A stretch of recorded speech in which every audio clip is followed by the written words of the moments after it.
ॐ कृशधरी महाचण्डी मुक्तकेशी बलिप्रिये कुलाचार प्रसन्यास्ये नमस्ते शङ्करप्रिये घोरदंष्ट्रे कोटराक्षी कीटी शब्द प्रसादिनी घोर घोर रवास्फारे नमस्ते चित्तवासिनी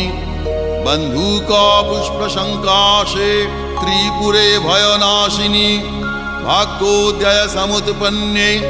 नमस्ते वरवन्दिनी जय देवी जगद्धात्री त्रिपुराद्ये त्रिदेवते भक्तेभ्य वरदे देवी महिषग्नि नमोस्तुते घोर विघ्न विनाशाय कुलाचार समृद्धये नमामि वरदे देवी मुंडमाला विभूषणे रक्तधारा